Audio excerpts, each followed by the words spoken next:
femme noire née en Occident choisit son mari d'une façon que les hommes n'aiment pas entendre. Témoignage 1. Sonia, 32 ans, assistante RH. Open quote. J'ai toujours aimé les mecs drôles, beaux parleurs, ceux qui me faisaient vibrer. Mais à 28 ans, quand j'ai voulu avoir un enfant, j'ai vite compris, ces gars-là n'avaient rien.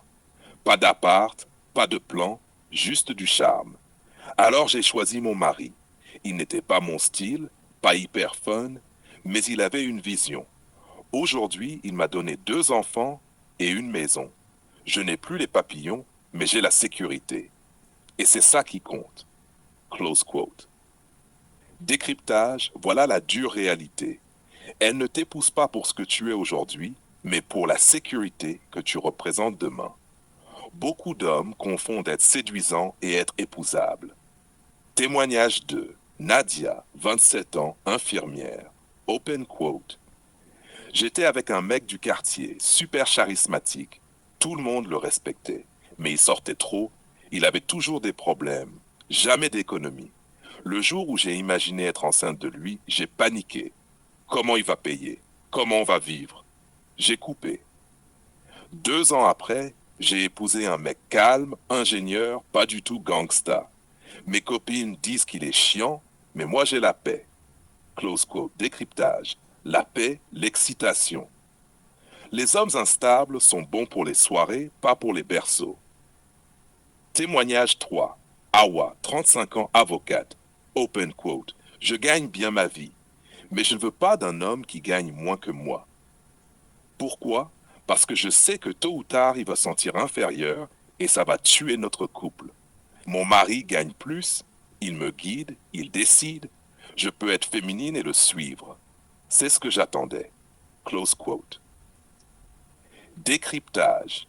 Même les femmes qui disent l'argent ne compte pas, regardent quand même ton salaire. Parce qu'elles savent qu'un déséquilibre tue le respect. Témoignage 4. Mélissa, 29 ans, étudiante en master open quote. J'avais un copain parfait sur le papier, gentil, attentionné, mais il n'avait pas de style, pas d'ambition, il me suivait partout comme un chien. Je me suis lassé. Je veux un mari qui me tient tête, qui me dit non, qui me cadre. J'ai besoin d'un leader, pas d'un fan. Close quote. Décryptage. Beaucoup d'hommes pensent que dire oui à tout va les rendre aimables. Faux. Une femme noire née en Occident veut un mari qui peut résister à sa force. Sinon, elle le méprise. Face-to-face direct. Tu gagnes 1 600 €. Tu dis je cherche une femme sérieuse. Tu ne cherches pas une femme, tu cherches une mère qui va t'adopter. Tu es instable. Tu changes de taf tous les 6 mois, mais tu veux des enfants. Tu veux jouer à la roulette russe avec leur futur. Tu n'as pas de vision, tu laisses la vie te guider. Elle ne va pas te confier son ventre. La leçon brutale. Une femme noire née en Occident choisit son mari comme une banque, choisit un client. Elle regarde ta stabilité. Elle regarde ton dossier, réputation, style, parcours. Elle regarde si tu as une vision. Si c'est bancal, elle te donne du fun, pas son futur. Conclusion talk show. Les hommes doivent comprendre. L'amour n'est pas le critère numéro 1 du mariage. Le critère, c'est peut-il assurer la continuité et la survie de ma lignée? Et si tu n'as pas les moyens, pas la vision, pas le cadre, tu seras toujours le mec avec qui elle s'amuse, jamais le mari qu'elle respecte. Noir né en Occident choisit son mari et père de ses enfants. 1. L'argent ne fait pas tout, mais le manque d'argent élimine. Tu gagnes 1 800 € net, tu vis en colocation, pas de voiture fiable, pas de plan d'avenir. Résultat, tu peux être gentil, drôle, elle va coucher avec toi peut-être, mais elle ne va pas te confier son ventre. À côté, un homme qui gagne 2 500 €, stable, avec un petit appartement à son nom, une voiture décente, il devient un candidat sérieux. Pas parce qu'elle est matérialiste, mais parce qu'elle sait qu'élever un enfant coûte minimum 200 € jusqu'à 18 ans. Traduction brute, si tu n'as pas les moyens, tu n'es pas un mari, tu es un passe-temps. Chaque fâche 2. Le statut social, c'est ton armure. Exemple, tu arrives avec ton survêt, tes potes du quartier, tes manières de mec de la street. Tu peux séduire une soirée, mais pour le mariage, c'est mort. C'est mort. Elle sait qu'avec toi, son nom de famille va perdre en valeur, que ses enfants auront une étiquette de fils du quartier. Par contre, tu bosses, tu as des papiers en règle, tu parles correctement, tu sais te tenir à table. Même si tu n'es pas riche, tu lui donnes de la crédibilité. Traduction brute, une femme noire née en Occident veut un homme qui la fait monter socialement, pas qui la tire vers le cliché. Leader ou dominé. Exemple. Elle crie, elle teste tes limites, elle veut voir si tu tiens debout. Si tu plies, tu dis oui chérie à tout, tu fuis les conflits, elle perd le respect. Si tu tiens, tu fixes les règles, tu as une direction, elle s'aligne. Les femmes noires en Occident ont grandi avec des mères fortes. Elles ont besoin d'un homme encore plus fort. Sinon, tu deviens son fils, pas son mari. Nobage 4. L'apparence, la carte de visite. Exemple. Deux hommes viennent la voir. Premier, polo repassé, barbe entretenue, chaussures propres. Deuxième, basket sale, pantalon tombant, haleine douteuse. Même si le deuxième a un cœur d'or, elle ne va pas le présenter à sa famille. Pourquoi? Parce qu'elle sait que le regard des autres compte. Ton style, c'est la vitrine de la famille qu'elle veut construire. Traduction brute, tu n'as pas besoin d'être riche, mais tu dois avoir une allure qui impose le respect. Numéro 5. La fidélité et la constance, pas la street credibility. Exemple, un mec qui connaît tout le monde, qui sort tous les week-ends, qui a 15 ex dans le même quartier, il a une réputation. Oui, il attire, mais elle ne lui donnera pas son nom et ses enfants. À côté, un mec discret, stable, qui sort peu, qui est focus sur sa mission. C'est lui qui gagne. Number 6. Projection. Le test ultime. Une femme noire née en Occident va toujours se poser la question, si je tombe enceinte demain, est-ce qu'il peut assumer? Si la réponse est non, tu restes dans la case aventure. Si la réponse est oui, tu passes en mari potentiel. C'est aussi simple que ça. 7. Exemple face-to-face.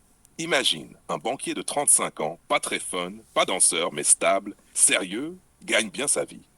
Un livreur Uber Eats de 25 ans, charismatique, drôle, danseur sexy, mais instable. Avec qui elle va sortir pour s'amuser? Le livreur. Avec qui elle va faire des enfants et bâtir une maison? Le banquier. La séduction et le mariage, ce sont deux ligues différentes. Beaucoup d'hommes confondent les deux. Conclusion sombre.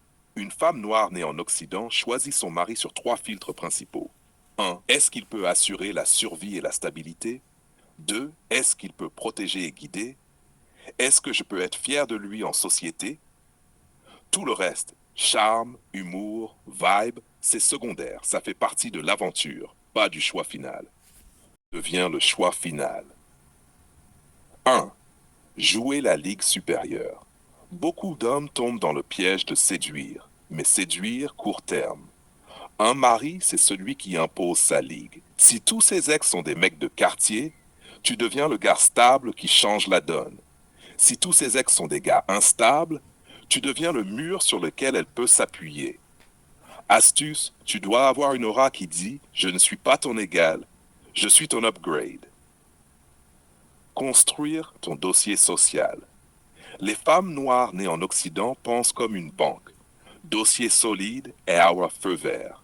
Ton dossier doit montrer stabilité pro, métier, progression, constance.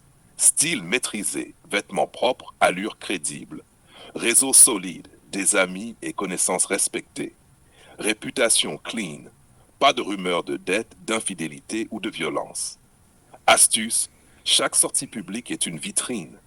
Tu ne sais jamais qui la conseille dans l'ombre. La virilité calme. Les femmes noires en Occident testent. Elles haussent la voix, elles cherchent la faille. Si tu t'énerves, instable. Si tu plies, faible. La clé? Une virilité calme. Tu fixes les limites sans crier. Tu cadres sans violence. Tu diriges sans te justifier. Astuce. Le silence contrôlé est plus puissant qu'une longue explication. Nusher 4. La projection concrète. Les papillons, c'est bien. Mais une femme noire née en Occident veut savoir à quoi ressemble ma vie avec lui dans 5 ans. Tu parles maison, pas seulement voyage. Tu parles transmission, pas seulement plaisir. Tu parles discipline des enfants, pas seulement shopping. Astuce, dans chaque conversation, tu dois semer un indice d'avenir. Elle doit sentir que tu n'es pas là pour aujourd'hui, mais pour bâtir. 5. Ne pas être disponible comme un chien. Beaucoup d'hommes font l'erreur.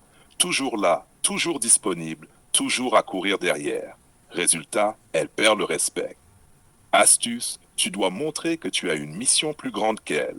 Ton travail, tes projets, ton développement perso. Elle doit sentir que tu es un homme occupé qui l'intègre dans sa vision, pas un homme vide qui la supplie de rester. 6. Le mélange qui tue. Respectabilité, danger contrôlé. Ce que les femmes noires adorent, un homme respectable en société, mais avec une ombre, une intensité que les autres n'ont pas. Tu es stable, mais tu n'es pas fade. Tu es fiable, mais pas totalement prévisible. Tu es un pilier, mais tu as cette part sombre qui intrigue.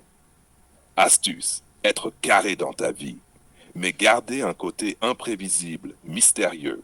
C'est ce qui fait la différence entre le mari plat et le mari qu'elle respecte et désire. Face-to-face direct. Si tu veux être choisi comme mari, arrête d'essayer d'être le clone ou le lover. Sois la colonne. Si tu veux être choisi, construis un dossier solide, mieux que celui des autres candidats. Si tu veux être choisi, montre que tu portes une mission et qu'elle doit s'aligner ou partir. La leçon finale. Une femme noire née en Occident